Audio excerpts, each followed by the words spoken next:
chers téléspectateurs, et bienvenue sur votre chaîne TEPAV Média.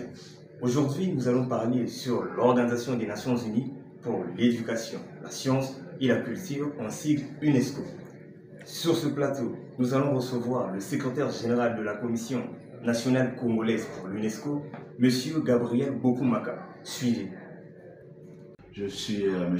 Bokumaka Gabriel, le secrétaire général de la Commission nationale congolaise pour l'UNESCO.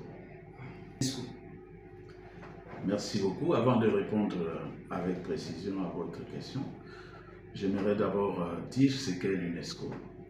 L'UNESCO, c'est une organisation membre des Nations Unies, c'est-à-dire membre de l'ONU, une organisation faisant partie de la grande famille de l'ONU.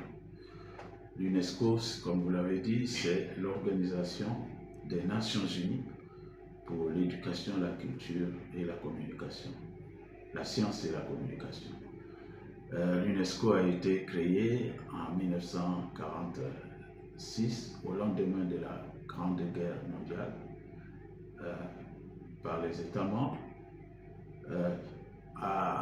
qui avaient pris conscience que la guerre avait fait des ravages. La Grande Guerre de 1939-1945 avait fait beaucoup de ravages, avait détruit les monuments, les personnes humaines, les infrastructures économiques, et la guerre était née de l'incompréhension entre les hommes.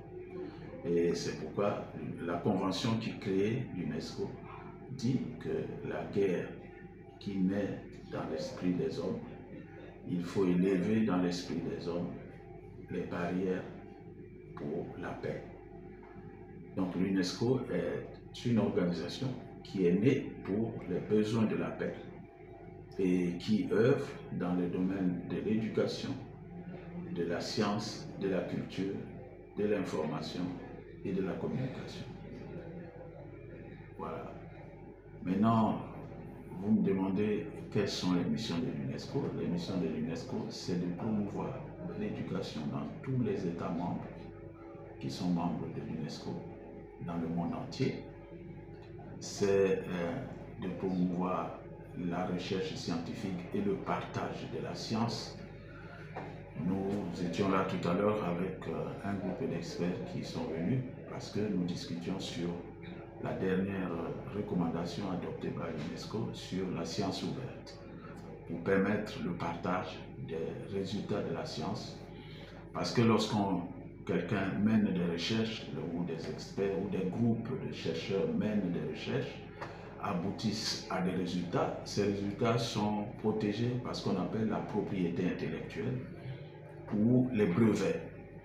Et la science ouverte, c'est pour permettre à ce que l'on puisse dépasser la protection intellectuelle, les brevets, et qu'on rende les résultats de la recherche disponibles à tous les chercheurs dans le monde entier. C'est ça le rôle de l'UNESCO. Donc, partager les résultats de la science. En ce qui concerne la culture, l'UNESCO protège les cultures et promeut les cultures également. Met en valeur les cultures de par le monde. Nous avons ici, au plan de la culture, nous avons obtenu, par exemple,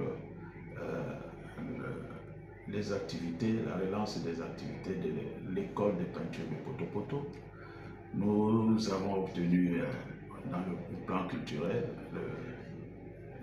la mise en valeur de réserves naturelles, comme la réserve naturelle de Ozala Kokwa, qui est en projet, la réserve naturelle qu'on appelle une réserve transfrontalière entre la RCA, le Congo et le Cameroun. C'est un bien qui est admis comme un bien du patrimoine mondial de l'humanité.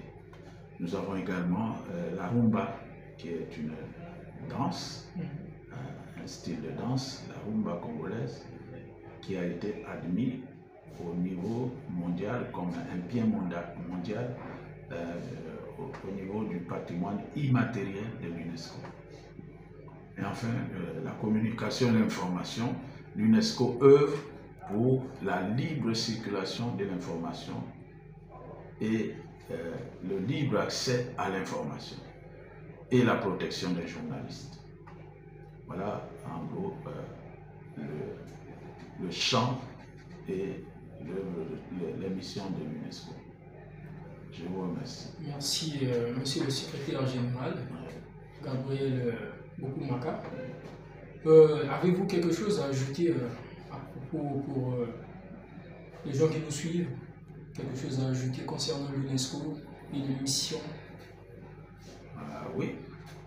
Je voudrais ajouter que nous sommes le secrétariat général de la Commission nationale. La Commission nationale, c'est un organe congolais qui fait l'interface, c'est-à-dire qui relie l'UNESCO au Congo et le Congo à l'UNESCO. C'est-à-dire quand le Congo a des requêtes à faire à l'UNESCO, ces requêtes passent par nous. Quand l'UNESCO a des messages à adresser au Congo, ces messages passent par nous.